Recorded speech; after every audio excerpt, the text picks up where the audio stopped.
Hello, this is a short video to show how to use the grid matching client when you have existing ScanTasks in SpotAShark. Go to Login. I'll log in as me. I'm going to go to Administer, Grid Software. I'm going to go ahead and download the grid client. This quickly comes down to my computer. I'm going to do grid client for spot patterns. I'm going to extract it somewhere easy to remember, like C. Call it grid client SpotAShark.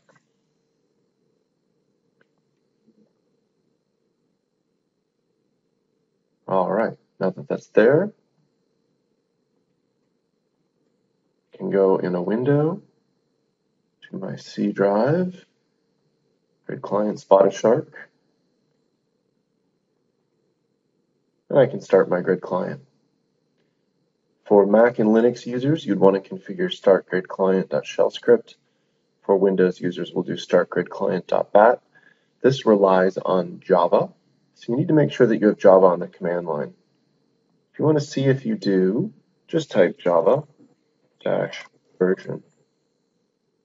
All right, I've got Java 1.7. That's perfectly fine. Let me go ahead and start the grid client.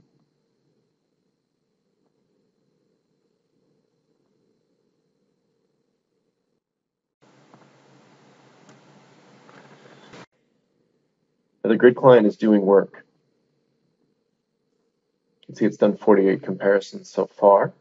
And if I go back to SpotAShark, and I go to Administer, Shark Grid,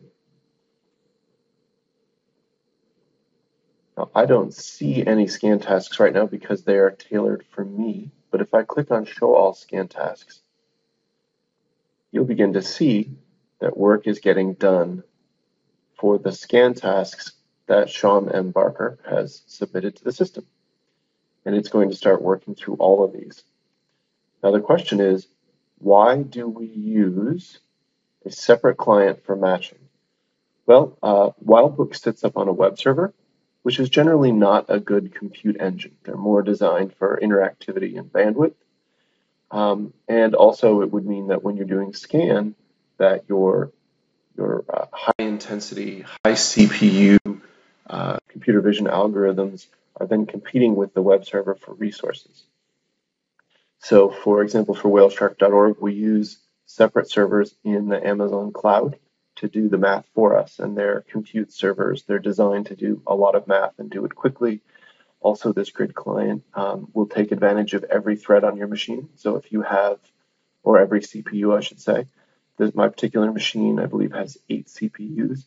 So it's probably doing 8 comparisons at a time. And it's probably even struggling to record this video at the same time that it's doing the work. So this is how the grid client work happens. I'm going to go ahead and pause and then show you, let the system complete its scans. You can always refresh to see the latest progress. And this page will also, if you're doing my scans, it will refresh every 30 seconds. If you're doing this show all option, it will not refresh. I'll pause briefly just so that we can allow this scan task to finish, and then I'll show you that it has finished.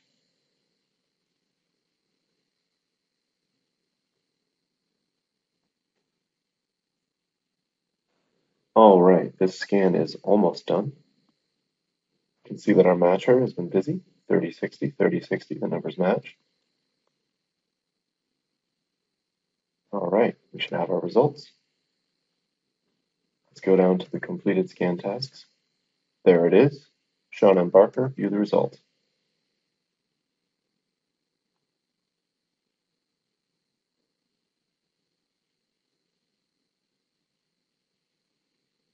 And here we'll see the result, a lot of low confidence matches. If we go back to the encounter page, if we go to the top, you can look at the I3S results using the original I3S spot algorithm that we've slightly modified. You'll notice the match score, lower the better. Go back to the modified growth results. The higher the better. Generally, you're going to want to score above 100. And then we can go to the encounter page. If at any time we want to return to these results, we can scroll down. And here's the link to each of these results. I'll stop the video here and wait for any questions from you.